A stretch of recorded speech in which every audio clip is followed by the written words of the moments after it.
this is your wake up call. Like step one, like wake up. Like if you haven't been doing and like creating and spending the time to do some research, crafting style guides, evolving it, having that infused into like your campaigns and messaging and across like all of your channels, even with sales, like don't forget about sales, it's also Right. marketing, then like this is like they have it on there, step one, stage one, like focus on this first.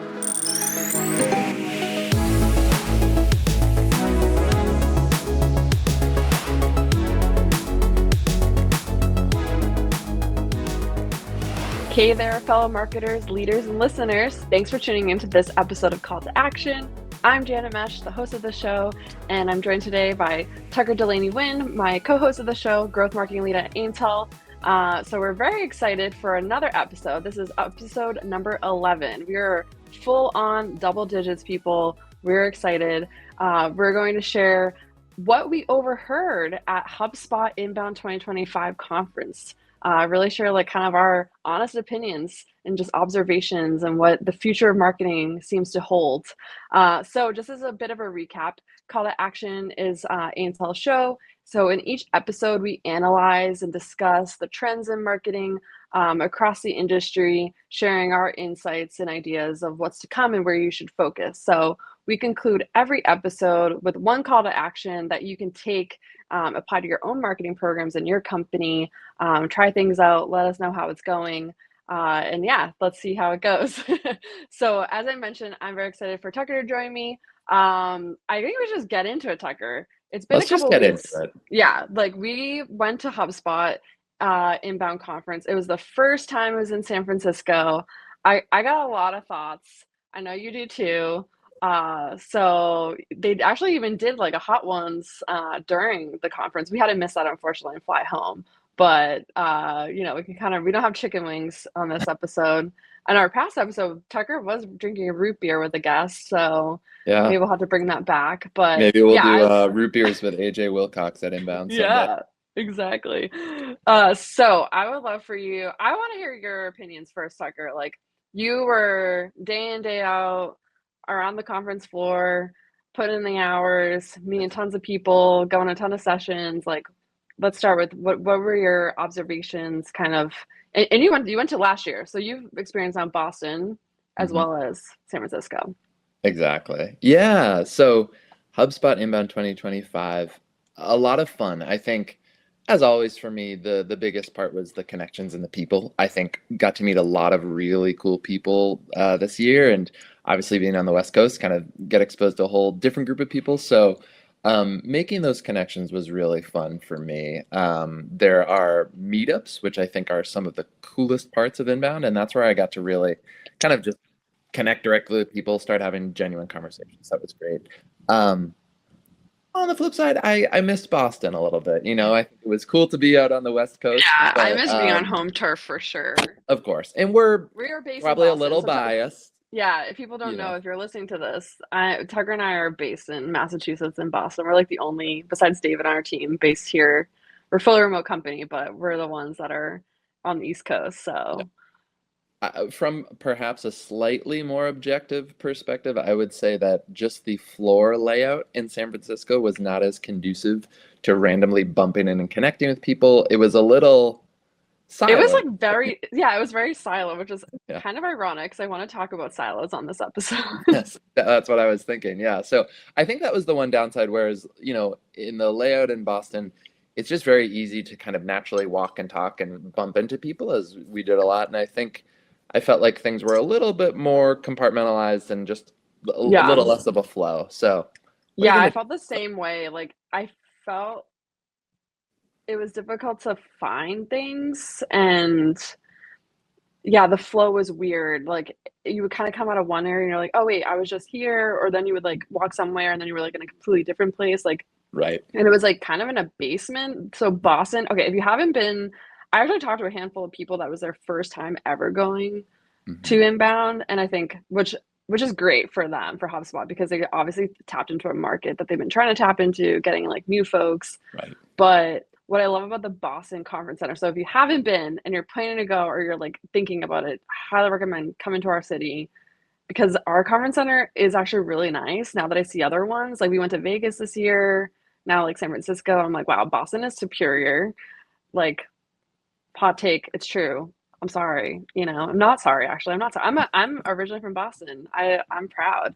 Hmm. But like what I love about Boston is like so if for folks who went to the conference or if you didn't, you go down these like escalators in San Francisco. So it's like kind of a similar experience. And in Boston, when you come into the conference center, you go down these escalators, but like the way that they set up the like whole showroom floor is like when you come down the escalators, you see the entire thing. Like you see the entire setup.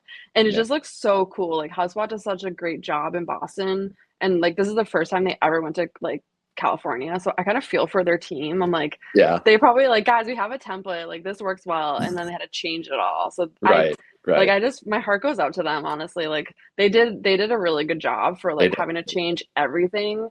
But like the whole like just the I don't know, just like this the energy. Like I'm just like such a person that like the feeling of a space is so important, and like Hmm. they play music and you can just like feel it all, and you can like see everyone like moving through and you're like, oh wow, like you just already like right when you walk in Boston's conference center, you just like can just start to like figure out your whole plan of like what you want to divide and conquer. Hmm. And like the San Francisco setup was just like didn't lend itself to that. It was just yeah, not It's a good true. flow.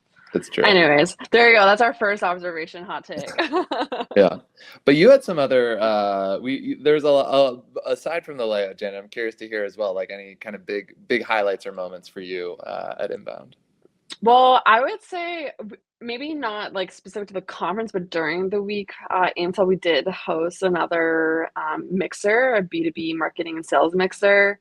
So Hmm. that was really special. Like, I'm really proud that we were able to do that again. We had a rooftop party, just like really close to the conference center on Wednesday night, like the first night. And we actually do have a lot of clients in the area or just around that, and then Amtel's clients that like came. So, like, thank you to our clients that showed up and support us. Like we literally don't do this without you and for you. But there was also a ton of folks that we never met before or we met during or heard about it that, meeting new people and getting to understand like their problems and just challenges and not just talking about work either. Like it is really nice to get back in person because you can just like skip 5 steps with people, really just like talk about a range of things in a short amount of time. And so that was really special. That was really nice. So that I would say that was probably my top highlight of just meeting new people as well and our clients and getting a few folks on our team together to be together and yeah, all that Awesome. good stuff. Yeah. Yeah, I think events are, not just here to stay, but getting bigger and bigger. I know you and I both listen to Dave Gerhardt and his B2B marketing podcast, but I think he talks about that so much these days that Yeah, people are hungry for being back right. in person and seeing that happen. So to do that at both in Totally. our own parties is awesome. For sure. Yeah. So I'm curious, like, I mean, I feel like there's like we're gonna get into like all the things that we've kind of what HubSpot shared and what our kind of what we heard, what we saw, our opinions. But curious to Mhm. like double tap into what you were just saying, Tucker, about like compared to last year. Yeah. I guess like the content or what some of the big announcements were. We do have an episode from last year. We did the same kind of recap style where a Yeah. lot of the focus was of course on AI, but it was also a lot of conversation was around automation too. So Right. for folks who are interested, you kind of see what we talked about last year related to that. But of course, AI was a big topic of conversation in the sessions, and even more so this year. So I'm curious Yeah. what your thoughts are on that. And then I think we're gonna lend ourselves to share. Everyone knows kind of the big reveal from HubSpot was loop marketing, so we'll get into that too. 100%. Yeah, I think if I step back and think about it, I think last year it felt like, at Inbound, they were kind of like, okay, AI is here. We don't exactly know what that means, but go figure it out. Yeah, Darmash had a big session on like creating agents, and for me, that takeaway was like just start creating agents. Create agents. They're going to be really important. This year, I felt like there was a much more studied and analytical and kind of measured understanding of, okay, AI is here, and we know how people are starting to use it. So that was really interesting to me because then HubSpot had a lot more ideas on how marketers should be approaching Hmm. customers and prospects in today's world, from AIO to loop marketing, as we're about to get into. But I think that was kind of the big shift. It was last year, it was kind of like AI's here, everybody's still kind of figuring it out. And now it's AI's here. We know and have a lot of data on how people are using and interacting with AI on a daily basis. And Hmm. therefore, we've got a whole playbook for how you should do marketing, which Right. Janet would love for you to kind of Yeah. take us into that. I think one thing before going to like the whole loop marketing playbook that they shared, the flip side of it that I thought was interesting, one of my observations is that it seems like there's also a pretty low adoption of AI. Mm. Like some in Like some for marketers. capacity, yeah, like for marketers or Mm. just overall because you just brought up Dharmesh's session. And I just like he's excellent and I Yeah, love his talks. But I will right. say I was a little surprised by his talk this year of like how much it was like focused on almost like education of AI and like how Mhm. LLMs work and how Yeah. to use AI and not that I would say it's basic, but I find like we're really learning. We've like really Mm. adopted a lot of tools and incorporating it in the ways that we work and Right. um I just found it kind of interesting because I think on the flip side, there's like it's like kind of like these two areas like people are really advanced and like completely changing the market and how we work as marketers and just across so many industries. And then there's the other side where it's like a lot of people are like, how do okay, like where do I even begin? Where do I even start? Yeah. Yeah, and which I'm excited about because I think that's like where we come in and advise companies like we're doing this for clients now where we're like advising on their website and their content strategy of how to optimize it for LLMs and AI. It's about you. It's not necessarily about like you like this is about your journey, not Yeah. about, AI's journey. Right. But I thought it was I don't know, that just like popped into my head honestly that I was like, "Oh, it's interesting how almost like how much there's still so much education required." And Yeah. I feel like when you scroll through LinkedIn, it makes it feel like, oh, everyone has this figured out. And it's like, honestly, no. I think that's such a good point. There's a huge gap between like where thought leaders make it seem like everybody is versus where the average marketer is. And I think it's really good to acknowledge that and like Yeah. kind of Right. start where the actual marketer is and be like, hey, Right. you're here. We get that your company is playing catch up. You've already got a million things going on. Let's kind of help you scaffold and get to this place. And Yeah. yeah, it's easy to feel that FOMO, like, oh, I'm not running like seven different AIO strategies, but it's like let's get Right. there together It's a like I little don't bit. have my team of agents yet. It's like, I mean, maybe a handful of people do, but it's we're still figuring it out. Absolutely. Okay. Well, I would love, yeah, so we were, live in stereo at HubSpot conference, inbound conference. And HubSpot unveiled like I would think they're calling it a growth playbook for the AI era. Uh, and so their CEO Yamini, she, got on stage and talked through all of this, and a range of folks did too. So Mhm. yeah, we can talk through kind of like the few different stages of like what this even means, kind of what to expect. So this is like the graphic that they created. It's like this like infinity loop. So there's like kind of I guess there's four different stages within Express, then to Tailor, Amplify, Evolve. But it's just I think if I'm understanding correctly, the whole point is like it's a constant iteration Yeah. of how you need to approach this. And I think that's what's kind of cool because it's like we don't know exactly what's going to happen. It's not like you kind of have to. I think what I like about HubSpot's positioning is like you have to kind of create it for your own company. Like this is a framework to follow, but it's not like a step-by-step instructional guide. Like you have to customize it and personalize it to like your own company, your product or services, your industry, your audience. you Yes. know. Yes. So yeah, so we can get into this. I one thing I did want to say though, I find another hot take. I love this episode. It's full of hot takes and opinions. But like HubSpot has a huge reputation to live up to. Mm. And I don't know if Loop can fully hold a candle to this framework. They created the concept of inbound marketing. Like Right. we all have been following and like using, and it worked like really well Right. for like over a decade. Like Yeah. my first inbound was in 2015. I Hmm. went in the Boston one, and like that was I don't even I was like someone fact checking me. I don't know when HubSpot like came out with inbound marketing, but it was only probably a couple years before. Right. Because 2013 was like when like LinkedIn didn't even start until like 2013, 2012. So, Hmm. which is insane. Crazy. Anyways, like that's when I started my career in marketing. It was like when Inbound came out, you know. Right. So but I am excited to. I think the big thing I'm excited about is, if anything, this gives marketers in the industry and just companies and folks within a company Hmm. a shared language of like what to focus on and what to prioritize and like how to talk about this. Yeah. So that's what I'm excited about because it's going to evolve. But I think that like I appreciate that HubSpot's giving everyone a bit of like a structure of how to like approach all of this. Yeah.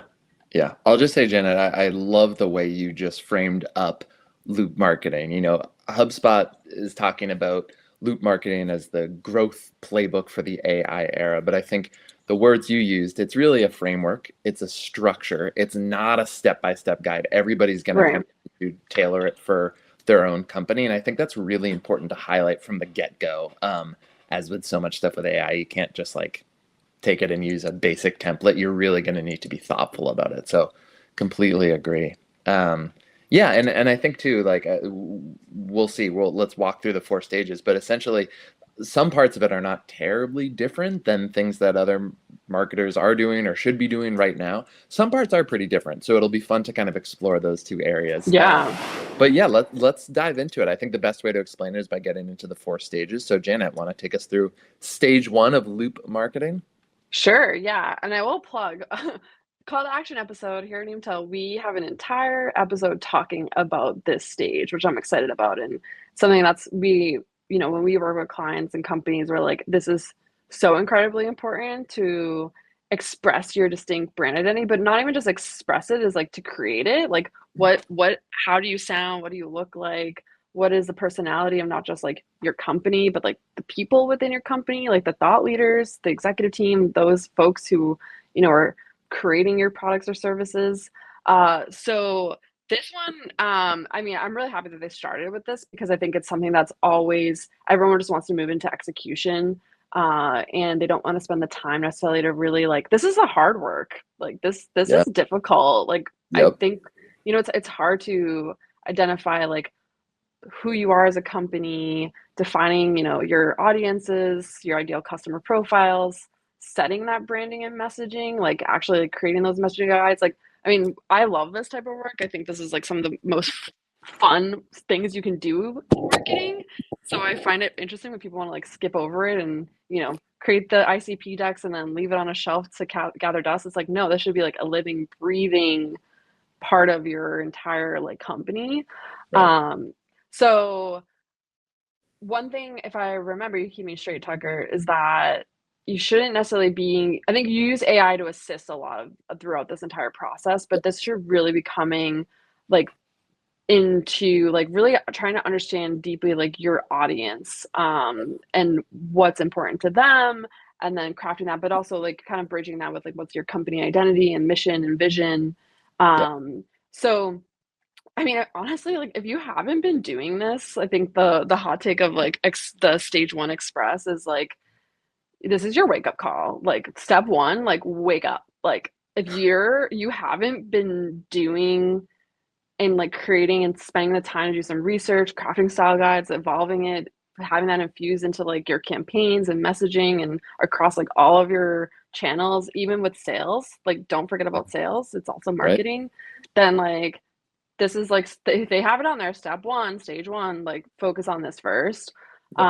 A lot of companies overlook this, or they just don't train folks or just remind them of it. We see it a lot. So just a plug, like this is very much like, if anything, like if you don't feel as like an organization you can do this yourself, sometimes it's just hard to like talk about yourself. This is where like a partner like a marketing agency really comes in to help with these types of building these types of guides and messaging and all of that. Yeah. And totally agree. And I would add, and HubSpot CEO Yamini literally said when talking through this, at this stage, you do not start with AI. This is humans really doing this stuff. Right. As you mentioned, Jenny, sure, you might use some AI assistants here and there, but Yeah. the focus really at stage one, which I think is interesting in this growth marketing playbook for the AI era, stage one is really not starting with AI. It's starting with humans, and I think that's just a really critical Right. thing for folks to know. Yeah. Yeah, it's like I see AI this part as like a creative sparring partner, not creating things from scratch, but getting all that information, help you like synthesize, like you have like customer interviews or, Yep. you know, executive leader interviews, bring that in and help it like find gaps or things that you're not thinking about, but not creating it from scratch. That's Yep. where we the humans come in. We're the creative ones. All right, Exactly. let's go on to stage two. I would love to hear if you want to take us through. It's called Tailor. Um, Yes. so yeah, what does this mean, Tucker? What were they sharing, and what's your opinion of stage two? Yeah. So stage two of the loop marketing playbook is called Tailor, as in tailor messaging to your customers' needs. So the way they kind of break this down is essentially this is where you take that base message. You take all the things that you did in stage one, your ICP, your brand style guides, your brand messaging, and this is where you strategically put this into the LLMs and you start having the LLMs personalize messages to your customers. Another quote that Yamini said several times over the course of Inbound is, we're going from personalized to personal. And so I think, the example of what she really means there is, right now we think of personalized as the email where it says dear first name and then it plugs in a little bit of personal information about your name, your job title, company. We're now going to the state where the whole entire email is going to be personal to the individual that you're sending to, but it's going to be done at scale. So we're talking about 10,000 emails, each of them individually personal to the person receiving it. So that is, I think this is what a lot of marketers think about when they think about marketing in the AI era. And my take on this is, I think this stage is where most companies are going to run into the most problems. And it is because I do not think people are going to do a good job on stage one, where they define their ICPs, where they define their brand message Right. and define their brand style. I think, as you said, Janet, people love to jump right into execution. And I think even now there's this dangerous belief out there, right? That AI is faster, AI is better, AI is cheaper. So let's try to use AI as quickly as possible. But they completely miss the point that good AI marketing must be done on a good foundation. And if you don't have that, you're going to do a lot of really bad marketing. I And think people can see through it. I think like it's 100%, like just think of yourself as a consumer. Like you absolutely. know when something is like just getting pushed out just for the sake of hitting some arbitrary deadline. I completely agree. The way I've been kind of thinking about this is, if your brand messaging is weak, AI is about to broadcast that weakness at scale. You know, you want to go like have robots write 10,000 emails for you in 15 seconds. That's great, but if the blueprint that Yeah. the robots are And they using, do lie. Like they also they lie. They're lie, not they even get like they're stuff. even without you making a mistake, like they also just like a hallucination is a lie. Yeah, I've both seen it happen and I've been on the receiving end of it. And I think if you don't have a really robust strategy with lots of context for the LLMs to use, they're going to start generating AI slop. And that in turn is going to make your company look really, really, really bad. So sure, you created 10,000 emails in 15 seconds, but they might actually be hurting your company. So I see it as really key that companies start strategically investing in brand messaging and just branding overall. Because otherwise, I think those companies that are trying to use AI are going to really be in trouble. So yeah, I think this has just been a fascinating kind of stage to think about, and it'll be really interesting to see that interplay between stage one of Express and stage two of Tailor, and seeing which companies do it well and which don't. Yeah, absolutely. Yeah, I mean, I think this is, if anything, it's just showing that, like, as you said, like, if your foundation's not strong, then buckle up because you're gonna have a lot of work ahead. All Yeah. right, so yeah, let's talk through to the next stage. So we talked through Express number 1, Express 2, Tailor 3, Amplify. Mm-hmm. I'm definitely very excited about this one because we talk a lot about this, and this is very much core to how Intel's like philosophy of marketing is taking an integrated approach to marketing, repurposing content, taking content, and then also though personalizing it across channels. So taking that multi-channel approach, but not just, blasting things across every single channel. It's like where your audience actually shows up. Right. That's what's most important. Right. So there's a lot here, like a ton. Yeah. So what they shared and Yamini shared, and then just throughout the week was like the Amplify stage is really about like building that strategy, optimizing, identifying kind of that channel mix, and then activating, using like ads and organic channels and a range of tactics to reach your audience where they are. But also the kind of big side of it was like very much around like how AI is actually changing what that means and like how you do show up online as a brand. So it was very focused, of course, like on the like digital experience or your online presence. Yeah.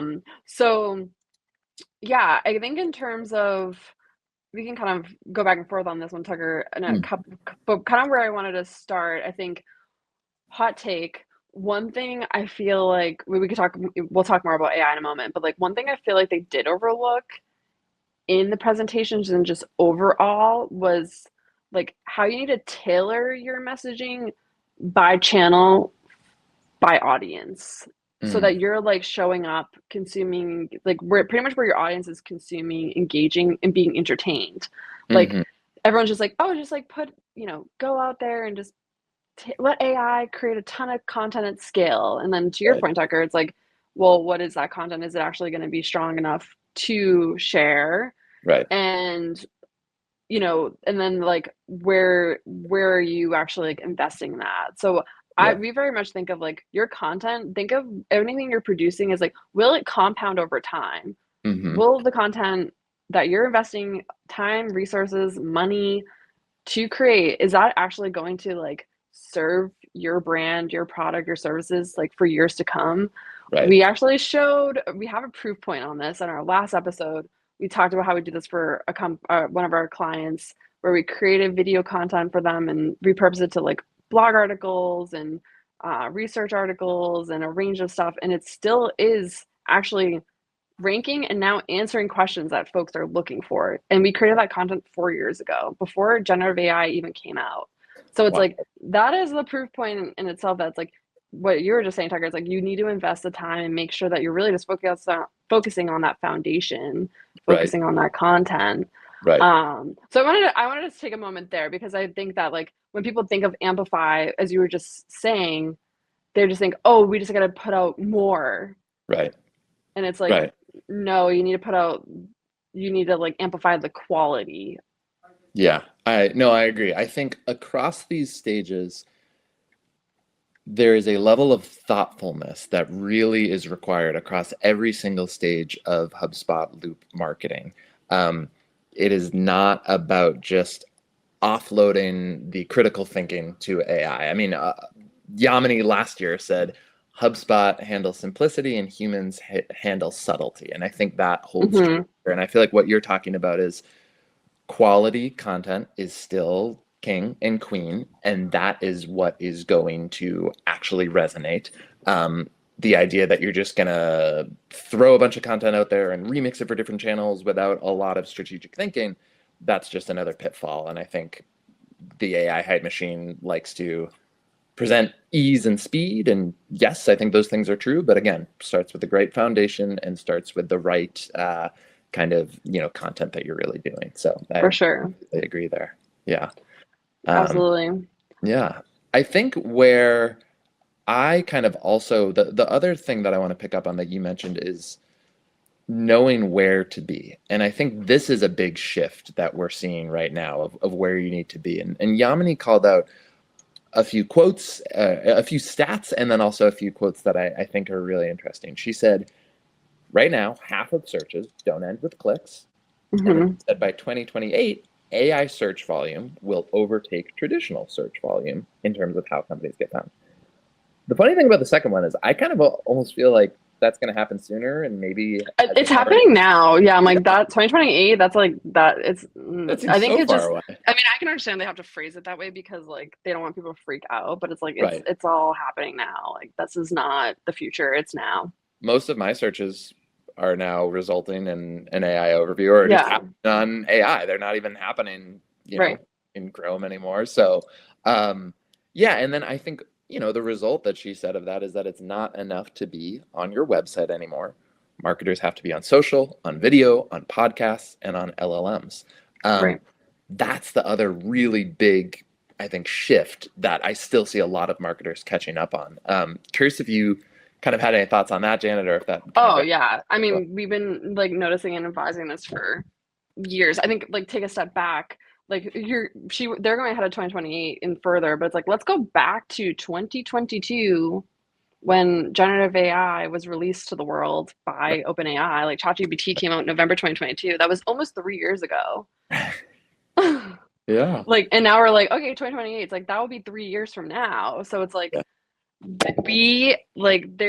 this is already happening. Yes. And I think, it is a massive shift because everyone thinks of like their website as like this hub of like information and you want to drive everyone back to the website to take action, which yes, in some fact it is true, but it's not like the first action that you should be expecting. It should Right. be, we want people to take action and to engage with our brand and our like our company and our people in our company Hmm. on the channels where they're engaging and being entertained. Right. Like they're not, we're seeing this all over LinkedIn, a ton of channels, even Instagram, like all of them, like they don't want to drive folks off of their platform to your website.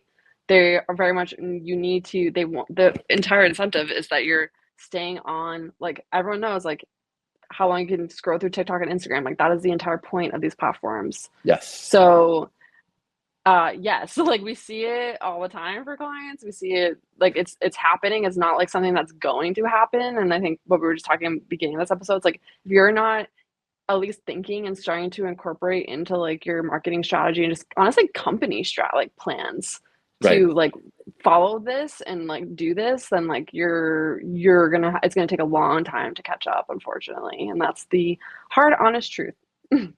I feel like people watching and or listening to this need to just rewind the last 30 seconds and listen to that whole thing again because completely agree. And, I just need to just underline and underscore everything you just said, Janet, because the top of funnel experience of your brand where buyers are, discovering you and then learning about you is no longer happening on your website. And Yamini, the CEO of HubSpot, said this herself. She said, buyers are not finding and learning about you on their website. They're learning about you on social, on video, on podcasts, on LLMs. And I frankly feel a little bit worried that a lot of marketers, this really hasn't sunk in for them yet and that they haven't caught up. Meanwhile, their competitors are really starting to do things like Mhm. purely zero-click content on social, lots of short-form videos, and then strategically starting to create content that ranks for AI search. And if you're not doing those three things, you're not going to show up in this era. And I know that Aimtel is Right. very passionate about doing these things strategically, but I think that's a really big learning curve that I hope marketers really catch up to very quickly. Zero-click content that ranks for AI search and short form video. Because to me, those are three tent poles that are really how you're going to win and be Right. visible in the market today. Yeah. Yeah. Also, though, one thing you mentioned is like marketers aren't getting it. Maybe I think also though, like I do feel like marketers do understand to a certain extent. Like we do Mm. have a ton of clients that understand, they're prioritizing this, Right. just folks in our network. But I think then also the challenge is like more so like the company leadership, like people within leadership positions or other departments within an Yeah. organization don't get this. And they Mm. want this like really clear, specific answer, Right. which we're kind of giving. Like there is now one, like now that we have the data, but like Right.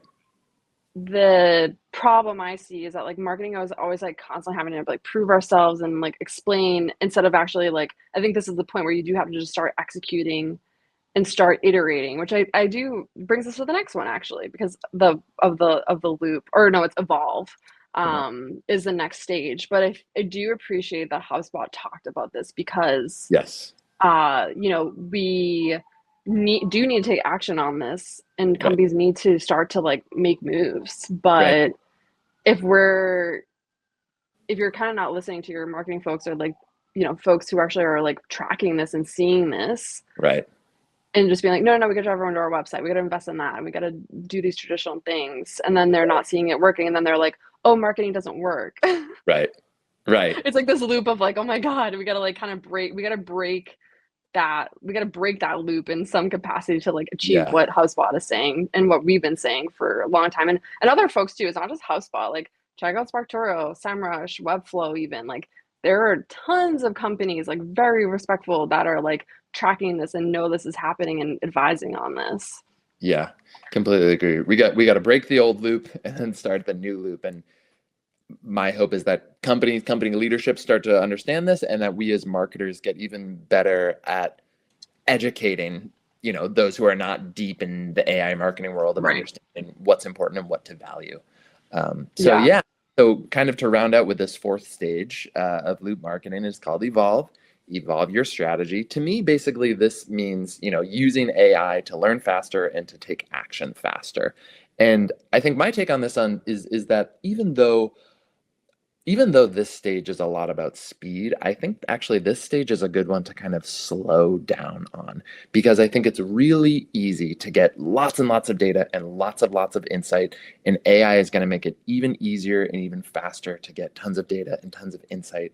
But it's also really easy to just blindly accept the AI insights that you're given, the AI recommended actions that you're given, and take them without stepping back and thinking, is this actually the right move? Is this actually what I need to be doing? So I think even with AI insights, you still need a human with taste and judgment to really be at the helm and thinking about, how can I use these insights? How can I, take all of this information that is coming at me and use it to kind of power my strategy and my campaigns even better. So that was kind of my initial take on this side of things. Yeah. And I think that's like where, as I was just saying, like marketers are expected to just give us like very like factual, very Yeah. clear answer of the data reporting. And it's like, Right. it's humans. Like Right. it's very messy. And then you're bringing in AI, which is also kind of messy. Yep. So I think a big part of it is like you, you know, any way to try to shift and help other folks within your organization, like understand, like, this is how we need to like optimize, we need to experiment. We may not get it right all the time, but at least we're Right. learning. Yes. That's kind of, I think, the big takeaway for me on this one, which is a hard thing to do, honestly. Yeah. Um, Absolutely. so Absolutely. The one little other example that came to mind around this was with Google Ads. Actually, for years, Google Ads has provided automated recommendations. I think they didn't even call it like AI-driven recommendations at first, but now they do, right? But to me, I've been running Google Ads for years, and at least 50% of those recommendations were not right, in my opinion. They might help you get more clicks, but they weren't designed to help you get more conversions. So right. I think that's gonna keep happening, right? You're gonna get all these insights and recommendations, but you need to be savvy enough to know, like, hey, is this actually gonna help me achieve the objective that I am going after? Is this actually what, my team and my company needs? Or is this just a recommendation that AI thinks they want to do because they think you want it? Yeah, So it's I like think AI that's, almost, it's like, yeah, that's a funny point because it's like yeah, they also like kind of like want to impress you. So it's like, are you yeah, training it to just tell you what you want to hear? So you yes. have to also tell it to tell you like what you're overlooking or not doing well, you know? So Yeah, I fascinating just heard stuff. a podcast yesterday from Wired, and they used a very fancy Scrabble word of AI sycophancy, basically like being a sycophant, basically sucking up or kissing up to you. And like, I think that's I love that. a real problem. AI hallucinations, but AI Yeah. sycophancy. I mean, like, oh, let me give you this thing. You're so great. But it's like, are you actually a critical partner who's helping me do this, or are you just giving me Right. what you think I want to hear? And that's Yeah. really something The we also need bias. for. Like, are Yeah, you just like using it to inform and support your own biases and opinions, or are you using it to challenge them? exactly. Yeah. Fascinating. Yeah. Interesting. All right. Well, the last thing I did want to just touch on very briefly Mhm. was just to, we heard a lot of HubSpot. There's still so much to unpack and like go through. So we hope that part of this helps you kind of get up to speed a little faster, to know if you attended or not. Just like there's just so much information to consume. So we hope kind of synthesizing this little for you folks is helpful. The only other thing that I did want to touch on, that I felt that was like overlooked at the keynotes and sessions, Tucker, was like Mm. there was a lot of focus on AI, of course, and just like channels and the more technical side of things. But really, what I think what we're talking about is like there's a people problem that still needs to be solved. Yeah. And when we were at our Intel Mixer, when I was chatting with people, they weren't really talking about like, oh, like how do you guys use AI or like all these Mhm. things, but they were really talking more of like the inherently human problems that are still having an impact, such as like silos, not Right. being able to like connect with other departments, Right. lack of communication, like lack of just shared processes or operations, like Right. just wanting to be work on the same team or lack thereof within a company, Right. which I appreciate people opening up to us about. But what's interesting is Gartner actually shared, they have this like leadership vision report. So I wanted to bring in a little bit of like other, as we mentioned, there's other organizations like tracking these changes. And when I looked at this report, I found it really interesting because it's like top 3 strategic priorities for chief marketing officers. Right. And interesting enough, like AI wasn't on here. And one of the top Yeah. ones, which I'll pull out and we can share like the link to this report. You can just like also Google it to Mhm. get it as well. But one of the top ones was like they're really struggling to bridge the strategy to the operation. So like creating Mhm. that strategy, building that goal, building that roadmap, and then actually like bringing that into execution and Yeah. making a plan around that. So I thought that was really fascinating because I feel like that's a bit of an undertone of what a lot of what we're talking about, where folks are like struggling, like Yeah. being able to collaborate across departments, making sure that everyone's like working in the same direction and achieving this like a shared goal, not like these Right. individual goals of your career or something like that. Right. uh so I wanted to bring this up because I think that's like something that I would love to see in the future, just have more conversations about on this show, but just with others, and just like honestly technology companies to like talk about Mhm. more of just like there's more to it than just like getting all these fancy tools. It's like how are we actually using them and how do we work as humans and with our AI partners on this. Yeah. I'm so glad you brought this up, Janet. I think bridging marketing strategy to operations is just absolutely essential for doing good marketing and B2B digital marketing today. It's a cornerstone of what Aimtel does, but I think we see and hear a lot of companies that talk about, on the one hand, problem with agencies where they feel like agencies are just order takers and they're not strategic partners, which that's why kind of we pride ourselves on being strategic partners. But I think even to see that this is happening, forget about agencies for a second, this is happening internally in a lot of companies where there's just a huge gap between the strategy and the execution and the operations.